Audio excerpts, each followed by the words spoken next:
Om Swastiastu.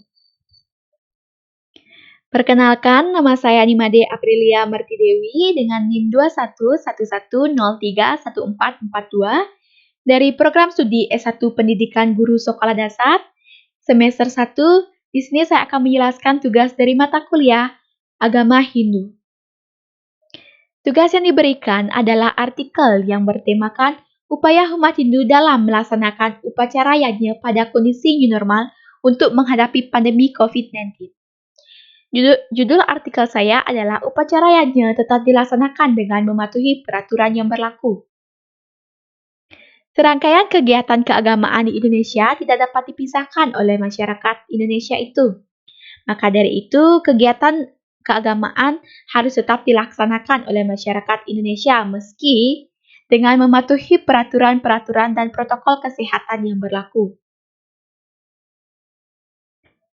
Indonesia menjadi salah satu negara yang mewajibkan masyarakatnya menganut suatu agama atau meyakini suatu agama. Adanya adat dan istiadat ataupun tradisi di Indonesia sehingga membuat masyarakat harus melaksanakan kegiatan keagamaan atau upacara keagamaan. Salah satu agama di Indonesia adalah agama Hindu. Agama Hindu menjadi salah satu agama tertua di Indonesia. Dan Bali menjadi tempat penyebaran agama Hindu di Indonesia. Tidak heran masyarakat Bali menganut atau meyakini ajaran agama Hindu.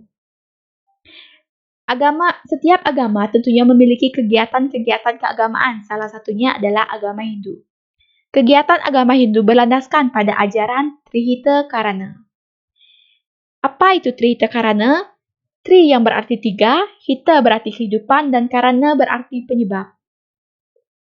Trihita Karana merupakan 3 keharmonisan yang menyebabkan kehidupan, yaitu hubungan yang harmonis antara manusia dengan Tuhan, hubungan harmonis antara manusia dengan manusia, dan hubungan yang harmonis antara manusia dengan alam.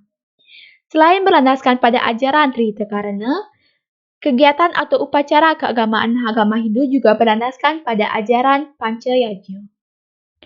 Apa itu Panca Yajna? Panca yang berarti 5, dan Yajna yang berarti upacara persembahan suci yang tulus ikhlas tanpa pamrih ke hadapan Tuhan, atau dalam ajaran agama Hindu kita sebut dengan Ida Sang Hyang Widi Wasa. Berikut merupakan bagian-bagian dari Panca Yajna. Yang pertama adalah Dewa Yajna, yang kedua ada Pitra Yajna, ketiga Resi Yajna, keempat Manusia Yajna, dan yang terakhir adalah Buta Yajna. Berikut saya akan sedikit menjelaskan pengertian dari bagian-bagian Panca Yajna. Yang pertama ada Dewa Yajna. Apa itu Dewa Yajna? Dewa Yajna yaitu suatu bentuk persembahan atau korban suci dengan tulus ikhlas yang ditunjukkan kepada Sang Pencipta, atau dalam agama Hindu kita sebut dengan Ida Sang Hyang Widi Wasa, beserta manifestasinya dalam bentuk Trimurti. Yang kedua ada Pitra Yajna, yaitu suatu bentuk persembahan atau korban suci yang ditunjukkan kepada roh-roh para leluhur dan betara-betara karena beliau atau mereka lah maka kita ada di dunia ini hingga dewasa. Yang ketiga ada Resi Yajna, yaitu suatu bentuk persembahan karya suci yang ditunjukkan kepada para resi dan orang suci dalam agama Hindu, atau yang berhubungan dengan agama Hindu. Yang keempat ada Manusia Yajna, yaitu suatu bentuk upacara yang bertujuan untuk memelihara kehidupan, mencapai kesempurnaan dalam kehidupan dan kesejahteraan manusia selama hidupnya. Yang kelima adalah Buta Yajna, yaitu suatu bentuk upakara atau upacara suci yang ditunjukkan kepada buta kala atau makhluk bawah. Selanjutnya, Dewa Yajna merupakan salah satu upacara yang tetap dilaksanakan pada masa pandemi COVID-19 ini, tentu dengan mematuhi peraturan-peraturan yang berlaku. Berikut merupakan contoh yang dapat saya berikan dari upacara Dewa Yajna. Yang pertama adalah melaksanakan Trisanja. Melaksanakan Trisanja dapat kita lakukan di mana saja. Salah satunya adalah di rumah atau di manajan masing-masing. Yang kedua adalah melakukan persembahyangan pada hari raya atau hari suci seperti Purnamo, Tilem, Saraswati, Siwolatri, Galungan dan Kuningan, dan hari besar lainnya. Yang terakhir, saya dapat memberikan contoh yaitu melaksanakan upacara Piodalan di pura atau tempat suci. Piodalan menjadi salah satu upacara yang tetap dilaksanakan di masa pandemi COVID-19 ini, meski dengan mematuhi peraturan-peraturan dan mengurangi keterlibatan masyarakat banyak. Apa itu Piodalan? Piodalan berasal dari kata wedal yang berarti keluar atau lahir. Pada saat Piodalan atau Odalan tersebutlah diperingati atau ditetapkan sebagai hari lahirnya suatu pura atau bangunan suci. Sehingga bisa diartikan saat Piodalan, Pujawali atau Petoyan tersebut umat Hindu memperingati hari lahirnya dari tempat suci, kalau pada manusia layaknya seperti hari ulang tahun. Bagaimana umat Hindu dapat tetap melaksanakan upacaranya? Tentu banyak cara yang dapat dilakukan, tetapi saya akan memberikan sedikit contoh yang dapat saya paparkan saat ini. Yang pertama adalah mengurangi keterlibatan orang banyak yang dapat menyebabkan kerumunan, sehingga dapat memperkecil akibat atau kita terserang oleh COVID-19. Yang kedua adalah mematuhi protokol kesehatan yang ditetapkan oleh pemerintah ataupun tenaga medis.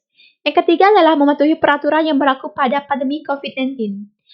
Tentu dengan adanya pandemi COVID-19 ini banyak peraturan yang dibuat oleh pemerintah. Maka dari itu sebagai masyarakat yang baik kita harus mematuhi peraturan yang dibuat oleh pemerintah. Yang keempat adalah selalu menjaga jarak dengan orang lain meski mereka tidak tampak sakit. Karena virus COVID-19 ini tidak dapat terdeteksi oleh siapapun. Bisa saja kita tidak melihatnya, namun dalam orang tersebut terserang COVID-19 atau virus corona.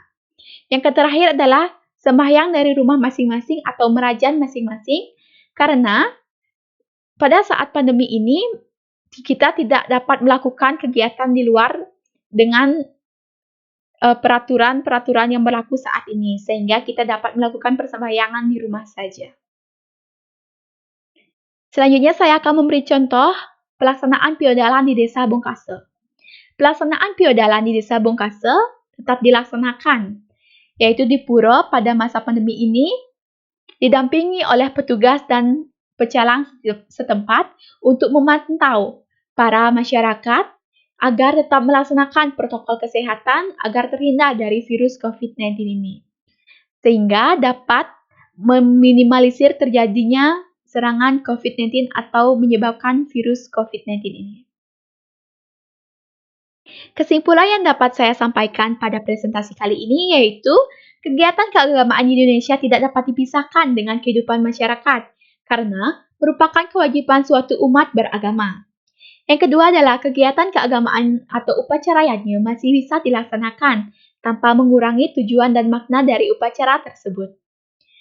Yang ketiga adalah masyarakat harus mematuhi protokol kesehatan yang telah dianjurkan oleh pemerintah ataupun tenaga medis di masa pandemi atau new normal ini, yaitu untuk mengurangi penyebaran virus COVID-19 ini. Dan diharapkan Indonesia dapat kembali normal seperti semula dengan melaksanakan kegiatan keagamaan tanpa memiliki rasa takut yang berlebihan akibat virus COVID-19 ini atau virus corona ini. Sekian yang dapat saya sampaikan.